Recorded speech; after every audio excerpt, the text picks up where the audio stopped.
is Thursday, the 23rd of April, and I'm just driving to Totton for a Wiggles and Giggles session.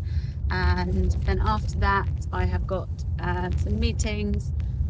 Actually, I've got one meeting at home, which is to discuss the Poole Museum Wiggles and Giggles year that we've been offered to run, or we've agreed to run. So I need to get home a little bit before that and work on the figures a little bit to allow for a bit more margin to gain as a company to help with core running costs and things like that, and to help with the coordination of the project. Seeing as it will be going on for 12 months, we need to make sure that that's incorporated. I probably spoke about that last time. So it's quite a straightforward day because I'm not delivering in Totton, so I feel like I am back at the desk for a bit, but I am slightly like, oh, I wish I didn't have a meeting because I just need to get my head down and do stuff. And I just left the house in an absolute tip because I feel like Earth Day, which it was yesterday, and preparations for Wiggles and Giggles has broken me this morning. I think I have quite a good session put together, probably. Like if the effort that I put into it equates to a good lesson, then I would say that it's a good lesson or session. But I don't know which way is up. I don't know what I'm delivering. I've got a session plan. It's actually, I've just realised it's in the door of my back of the passenger seat side of my car, because I shoved it in there when I was putting this frame that I've created into the car. But I was just so delayed with planning this week. And I was like, it's fine, because ideas they usually kind of come to me, or I'll see something when I'm online, like scrolling and things. So usually I can put something together, but the ideas were just not coming. And then Tuesday night, I had to work on some of my client work, so I didn't do any Wiggles and Giggles prep at all. Then yesterday I have my girls, and we just had a really nice day planned, so I wasn't at home. Like sometimes if they're playing at home, I can sort of just sit and tinker and put a Spotify playlist together, or like research for some inspiration, but there wasn't any time at home yesterday to do that. So it got to last night and I was like, right, okay, I've got the plan to create, I've got the songs to put in a playlist, like to find and put in a playlist, and I've got the props to work out what I'm using. So I put a sort of session together, but I was like, it's just not clicking. Like none of this is like great. I've got a sort of idea, but I don't even know if it's going to work. And I didn't want to do messy play. I think I've been like tiptoed, not tip of the edge actually. Probably like I'm a little bit. I've reached my peak with. I just need a break from messy play and from clean up and stuff. So we did the aquafaba this week with Ferndown, and it went. It was lovely, and I didn't stain the children this time because I don't know if I messaged since then. I put too much food colouring in the aquafaba when we did it at Totton, and it looked great and it went down really well. Most of them really enjoyed it, but it did stain the children blue, and their clothes obviously went blue, which I know will wash out. So that I was like, oh, that's really weird, because normally I sort of underestimate the food colouring in these mixtures and they don't look as bright, which I think I've mentioned before. So I wanted to be quite liberal with it, and then I think the conclusion was that the food colour has got nothing to attach to, because it's literally just like salt water. So it's fine to colour the aquafaba, but then as soon as you put your hands in or items in, they'll just go blue. Or whatever colour you've got. So that was quite funny.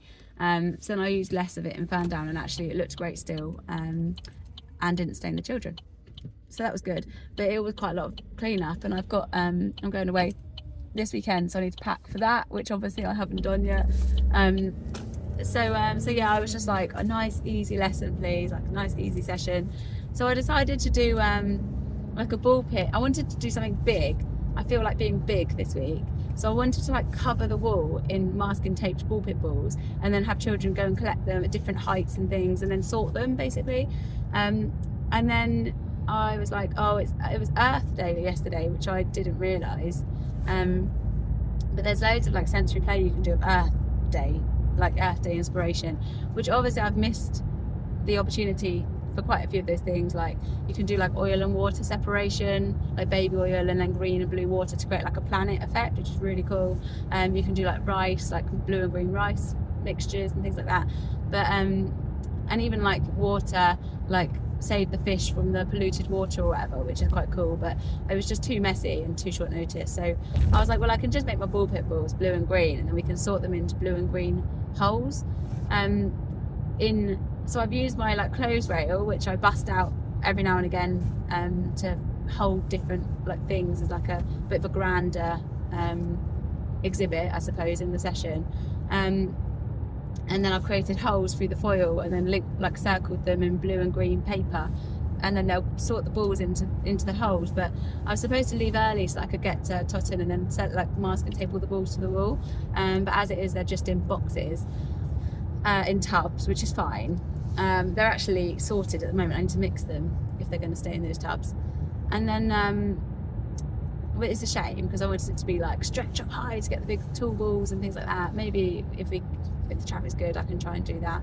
And then the discover, like the box, the Wake Up Your Body box, which tends to be like a bit more of it follows a nursery rhyme, and then it's a bit more of a tactile, like it's never like messy players, and it's never wet or sticky, and they kind of just have a box where it could be anything inside, like, and it's a little surprise each time.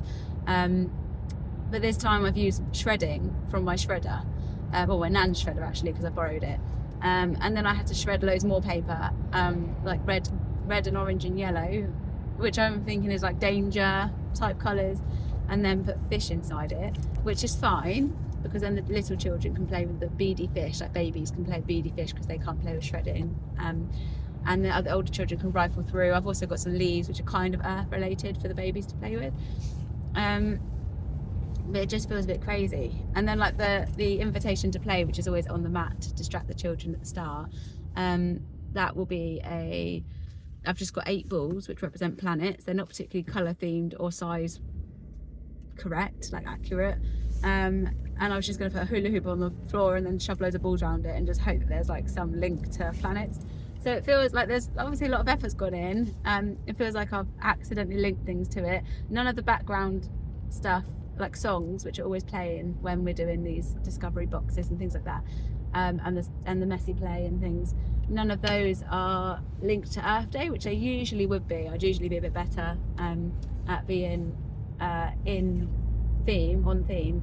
And the nursery rhymes are Hickory Dickory Dock and Wheels on the Bus, and then Boop on Your Nose, which is a new one, like boop on your nose, boop on your nose, boop on your toes, boop on your toes, that kind of thing. So that's a new song. And then so they're not like earth related at all. But yes, that is where I'm at. So it helps to talk through it actually. I feel a bit like with it, and I'm really late leaving, which is so annoying, because I wasn't gonna pay to park today because I'm trying to, now it's a bit brighter, I'm trying to walk from the car park a bit again, because it's better for you, but also because there's no need to spend like budget on parking. But I just keep leaving late. Like, I think these session plans are just more and more extravagant. Yeah, I didn't realise I was so extra, but apparently so, as Lee keeps telling me. So yeah, in other news, I need to put this impact report together for Wiggles and Giggles. I finally contracted myself, which is fantastic. It just needs to be approved by directors and signed by them, and got a few emails to go back on. So I probably need to do some inbox time today and some follow-ups for the client that I work for, and then I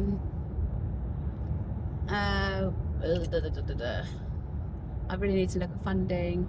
I need to prep because Loon and Becky are covering my sessions in the week of the 6th of May, which I need to actually tell the group, or the groups, and prep them for delivery. So they need to choose a lesson plan of some kind that hasn't been recently delivered with these groups. Loon is going to create their own actually, which will be quite cool. So to come round and choose some resources and just make their own session, which will be really good for them, I think, to remember it. It's helpful to create your own thing. Yes, I've got to do that, and then I've really got to advertise the Barrington Centre because we have like 2 regulars, which is great. I love them, Lovely people, we really vibe, they get on well, they're similar ages, the children, so it's really good. But like last week we had one of our regulars away, so as a result there was only one other person there, which is just not fair on them, because they could be going elsewhere, or socialising. One day they might just be like, why sit on my own in a room when I can sit on my own at home, sort of thing. So I'm really conscious of that, of like maintaining or retaining the people that we have got. So I really need to advertise. So Luna's putting a flyer together, because we'll also be doing Family Fest in Wimborne soon. I need to get a volunteer or an assistant to support Becky to deliver that, because I'm not around for it, which is really annoying. But yeah, where does that car think they're going? And then what else was I going to say? So I got some really great feedback actually for the Parenthood in Totton from the family nurse, and she has circulated it to other people, and they're really impressed with it, and with the kind of passion and the care that we've taken to support this client group. So yeah, that was really lovely feedback to receive. So I really need to turn around starting times for the Parenthood 2.0 and also Pool Museum Wiggles and Giggles 2.0. And it's just finding capacity. Like ideally this would start after May, so that one, I can find tutors or practitioners, or work out how I can do it. And just have a little bit of time to plan those things and to get lessons turned around. Ideally we'd have like the same session happening each week, so I only advertise once, but then that means making sure everyone's got enough props and stuff, and that I've got enough forward planning to get the props to people, which as we know, like this session today, I didn't plan it didn't finish preparing it till this morning. So just trying to do that really. And buy myself a little bit of time, like a little bit of breathing space, because it's super busy, and the work that I'm doing for the client kind of culminates, although I'm going to carry on working with them, it like peaks in May, like end of May. So I really need to be around. It's going to take me away from the desk for quite a while.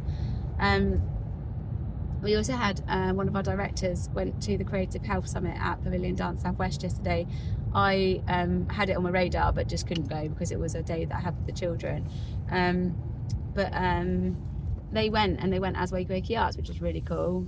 So I think they kind of kept us in the conversation a little bit. So it isn't just about like Wiggles and Giggles and early years classes, although that obviously is valid and important and valuable. It's just that it's not all that we do, and it's not all that we plan to do. So yeah. I feel like just talking has helped me calm down a bit. I was a bit wired when I got in the car, and I need to eat my breakfast and drink coffee, although that probably won't help, but it's only a little pod coffee from home. So it's now 9:34, session starts at 10:30. I'm not even at Ringwood yet, I'm just going past St Leonard's. So I'm sure that Ali will help, because she's great at helping unpack. Lee isn't around. Michelle then arrives, I think she's here today, so she'll help unpack. We had a bit of I've just realised I haven't done anything about that. That's the other thing. Okay, so we had a bit of a event last week in that a baby ate one of the stickers that they got from Wiggles and Giggles, and they don't usually get one. I don't usually give that little girl one, but it accidentally got put on her. She then was choking, which wasn't great. Her mum was brilliant, really calm to deal with it, but obviously, and then the baby was fine. I think she swallowed it, which wasn't ideal. But obviously it's made me think about paediatric first aid training for practitioners, which I have done before, but I need to get it renewed. Obviously we've got first aider on site, first aid box on site everywhere we go and stuff, so it's not like we're not first aid covered, but I'm thinking that if I'm starting to pull other practitioners in to deliver, then they need to be first aid trained.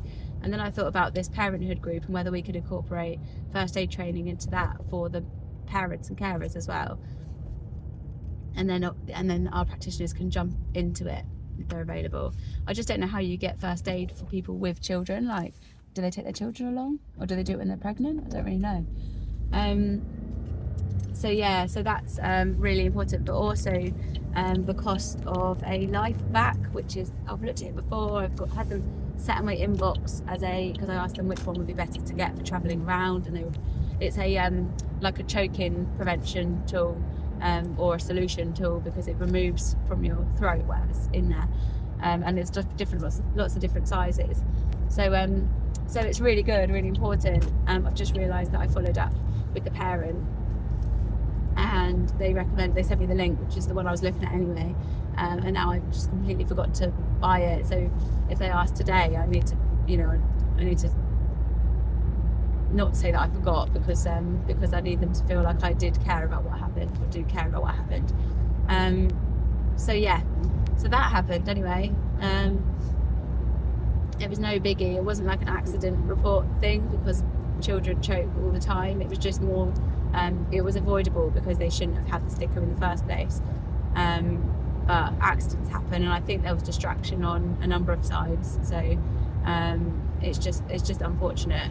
And children eat things. It's just one of those things. But it just reminded me of how important it is to get that life back in the class. But then it's like, do I equip just myself with it, or do I equip, like, they're £80 each? Do I equip Becky, who's hopefully do a pool museum, Loon if she covers? Yeah, don't know. One to think about. But anyway, I'm now nearly at Ringwood, so we're making progress. I will update soon. As I said last time, I think we're pretty much live with how we're recording and releasing. I think it's like days after. So it's Thursday today, and this video will go out on Tuesday, which it's supposed to be a bigger break, but I just haven't recorded enough. So yeah, anyway, thank you very much for listening, and I will speak to you soon. Bye.